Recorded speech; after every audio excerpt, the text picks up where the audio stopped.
മലയാളത്തിന്റെ മഹാനായ എഴുത്തുകാരൻ ബഷീറിന്റെ ഓർമ്മദിനമാണ് ജൂലൈ 5. വൈക്കത്തെ തലയോലപ്പറമ്പിൽ ജനിച്ച അദ്ദേഹം സ്വാതന്ത്ര്യ സമരത്തിൽ പങ്കെടുക്കുകയും ജയിൽ ശിക്ഷ അനുഭവിക്കുകയും ചെയ്തു.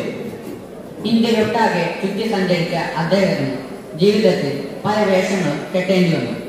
സാഹിത്യ അക്കാദമികളുടെ പുരസ്കാരം ഏറ്റുവാങ്ങിയ അദ്ദേഹത്തെ പത്മശ്രീ നൽകി രാജ്യം ആദരിക്കുകയും ചെയ്തു. അനുഭവത്തിന്റെ ഒരു പുതിയ വൻകര മലയാള സാഹിത്യത്തിലേക്ക് എത്തിച്ച മഹാനായ എഴുത്തുകാരനാണ് ബഷീർ. സ്വന്തം അനുഭവങ്ങളുടെ പൊള്ളലുകളും മുറിവുകളുമാണ് യഥാർത്ഥ കലയുടെ ഉറവിടം. ജീവിതത്തിന്റെ ജീർണതയിലും ഉണർന്നിരിക്കുന്നവനാകുന്നു യഥാർത്ഥ കലാകാരൻ. താൻ ഉച്ചരിക്കുന്നതാണ് വാക്കെന്നും താൻ എഴുതുന്നതാണ് സാഹിത്യമെന്നും ബഷീർ തെളിയിച്ചു. അനുഭവങ്ങൾ കൊണ്ട് അടിയറവ് പറയിക്കുന്ന ഒരു ദർശനം ബഷീറിന് മാത്രമേ ഉണ്ടായിരുന്നുള്ളൂ. മറ്റൊരു ഓർമ്മദിനം കൂടിയാണിന്ന്. വായ്മൊഴി വഴികളിലൂടെ നമ്മുടെ മനസ്സിലൂടെ കടന്നുപോയ കഥാപാത്രങ്ങളെ, ആ കഥാപാത്രങ്ങൾ ഉൾക്കൊള്ളുന്ന കഥകളെ സൃഷ്ടിച്ച മലയാളത്തിന്റെ പ്രിയ എഴുത്തുകാരൻ വൈക്കം മുഹമ്മദ് ബഷീറിനെ ഓർമ്മിക്കാൻ മറ്റൊരു ദിനം. ഏറ്റവും ലളിതമായ പ്രയോഗങ്ങളിലൂടെ, വാക്കുകളിലൂടെ, കഥകളിലൂടെ മലയാളികളെ എന്നല്ല ലോകത്തെ തന്നെ വിസ്മയിപ്പിച്ച കഥാകാരൻ വൈക്കം മുഹമ്മദ് ബഷീർ. കോട്ടയം വൈക്കത്ത് തലയോലപ്പറമ്പിൽ 1908 ജനുവരിയിലെ ഒരു ദിവസം ഉമ്മ ഭീം എന്ന് പറ്റപ്പോൾ ലോകത്തിലെ സർവ്വചരാചരങ്ങൾക്കുമായി ഒരു എഴുത്തുകാരൻ പിറവി എഴുതുകയായിരുന്നു. അതെ, വൈക്കം മുഹമ്മദ് ബഷീർ. ലോകമാകെ അലഞ്ഞു തിരിഞ്ഞു നടന്ന് ഇച്ചിരി പിടിയോളം അനുഭവങ്ങൾ കൊണ്ട് എഴുതാൻ കഴിയുന്ന അദ്ദേഹം മലയാളത്തിലെ ഇതുവരെ കണ്ടിട്ടില്ലാത്ത സകല വേദനകളെയും ഹാസ്യാത്മകമായി സാധാരണ വായനക്കാരന്റെ ഹൃദയത്തിലേക്ക് പറക്കുന്ന വിധത്തിൽ എഴുതി പിടിപ്പിച്ചു. അനിൽ അബ്ദുൽ ഖാദർ ബഷീറിനോട് പറയാറുണ്ട്, നിങ്ങളുടെ കൃതിയിലെ ആകെയും ആഹ്ലാദവുമില്ലാതെ വെറും ചപ്രാച്ചി ഭാഷയാണ്. പക്ഷേ ലോകം ബഷീർ സ്റ്റൈലിനെ ഇരു കൈയും നീട്ടി സ്വീകരിച്ചു.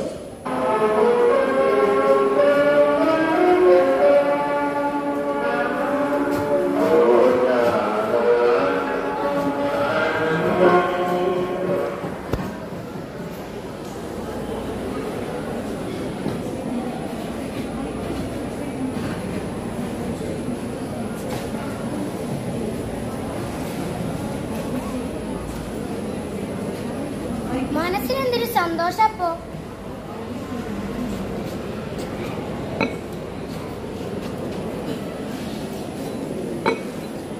അല്ല, പൂത്തു നിൽക്കുന്നത് റോസാപ്പൂ, പക്ഷെ ഇവിടെ ആകെ മുല്ലപ്പൂവിന്റെ മണം.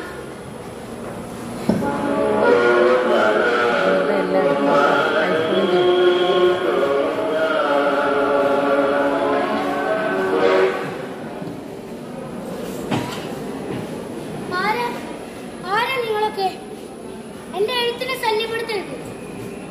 നാട്ടയാണ്, ഇടത്തിയാണ്.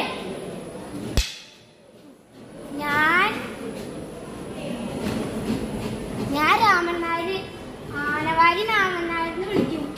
എനിക്ക് പറ്റിയ മണ്ടത്തരങ്ങൾ ലോകത്തോട് വിളിച്ചു പറഞ്ഞ ആളാ ഈ എഴുതുന്നത്.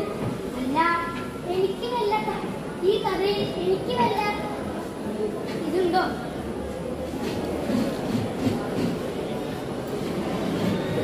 എന്നെ ശല്യപ്പെടുത്തരുത്. എനിക്ക് എഴുതണം. നിങ്ങളൊക്കെ പോലീസാമാരെ എന്റെ ഈ നാക്കിൽ വേണമെങ്കിൽ ആഞ്ഞടിച്ചോ. യേശുവിനെ ക്രൂശിച്ചത് മരക്കുരിശല്ലേ, പിന്നെന്തിനാ പള്ളിക്ക് പൊൻകുരിശ്? ഞാൻ ആ പൊൻകുരിശ് എടുത്തു. എനിക്ക് കഥയിൽ വല്ല റോളുണ്ടോ? നിങ്ങളോട് പോവാനല്ലേ പറഞ്ഞത്, പിന്നെന്തിനാ നിങ്ങൾ ഇവിടെ നിൽക്കുന്നത്? രാജാവൻ ഒന്ന് വെച്ചവൻ രണ്ട് വെച്ചാൽ ആര്? ആർക്കും വെക്കാം, മറ്റും വെക്കാം, നോക്കി വെച്ചോ. അല്ല ബഷീറെ, എന്റെ പുതിയ കഥയില് എനിക്ക് വല്ല റോളുണ്ടോ? നോക്ക് ബഷീറെ, നോക്ക്. എന്നോട് ഞാൻ പറഞ്ഞല്ലേ നിങ്ങളോട് പോവാൻ. ഒന്ന് പോ, എന്റെ എഴുത്തിനെ ശല്യപ്പെടുത്തരുത്. എനിക്ക് ഭ്രാന്ത് പിടിക്കും. നിങ്ങൾ പോ. എനിക്ക് എഴുതണം, എനിക്ക് എഴുതണം, എനിക്ക് എഴുതണം.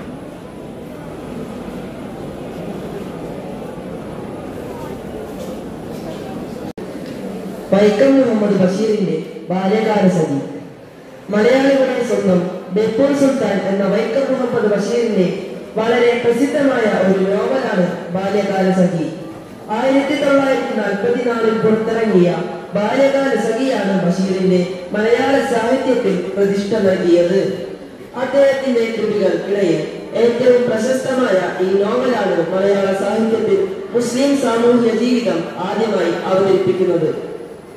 അയൽക്കാരായ മജീദിന്റെയും സുഹറയുടെയും കഥയാണ് ബാല്യകാല സഖി.